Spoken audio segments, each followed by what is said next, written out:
This exercise is tricep kickbacks. Primary muscle groups worked is going to be your triceps. Secondary, you may feel a little bit in the back of your shoulders, your rear delts. Alright?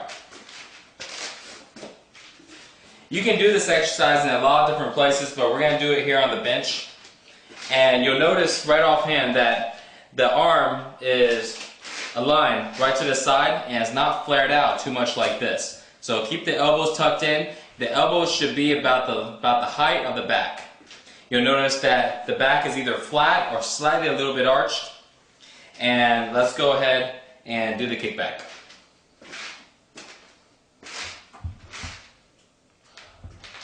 The most important thing on this is to make sure that you have a full extension on the top and that you lock out. So make sure to lock out right there because that really works on that tricep. And you'll notice when Dan's coming back, he only comes back to about 90 degrees. The reason why is because if you come back too much, the tension is off the tricep and you don't feel it anymore.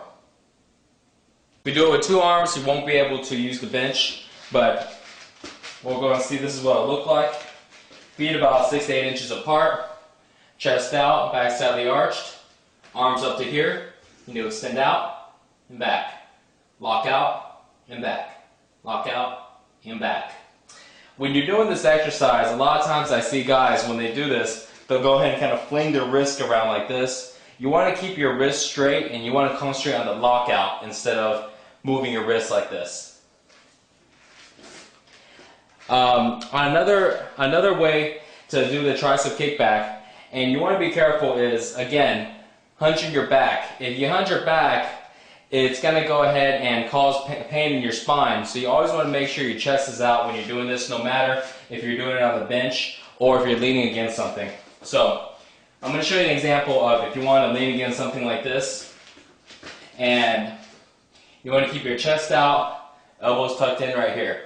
You don't want your back to hunch over like this, because what this does is it doesn't really actually change the movement in the tricep, but that position actually hurts your back in the long run. So make sure you always have your chest out. Anything you want to add to this, Dan? Do you recommend the guys hold the lockout position for like half a second, or do you recommend just touch and then go back? Actually, if you like, you can hold the lockout position for just a split second, just enough to make sure you really feel your triceps lock out just for a second. You don't actually have to hold it, but a lot of times if you're just starting this exercise, it'll be a good idea just to kind of hold it there so you can really feel that contraction. After a little while, you'll notice that your triceps are stronger and you don't actually have to pause there anymore, and you'll be able to contract it fully. Okay, and also, do the different ways of doing it, whether on the bench or like with the double like that, do those have any advantages or disadvantages, or is it just personal preference? Actually, when you want to go and do weights with a little, when you want to go ahead and do this a little heavier, it's recommended to using a bench. The reason why is because if you don't use a bench and you're going to, let's say, lean on something, or if you don't lean on anything at all and you're just going to put your hands on your knee, then you have to use the rest of your body to kind of hold the weight up. But when you're using a bench, what you're actually doing is you're actually resting on the bench a little bit. So it saves energy and loosens up the rest of your body, and it really allows you to go ahead and use the maximum amount of weight for your triceps. So I would recommend doing it with the bench, so this way you can stress your triceps with the most amount of weight. Great.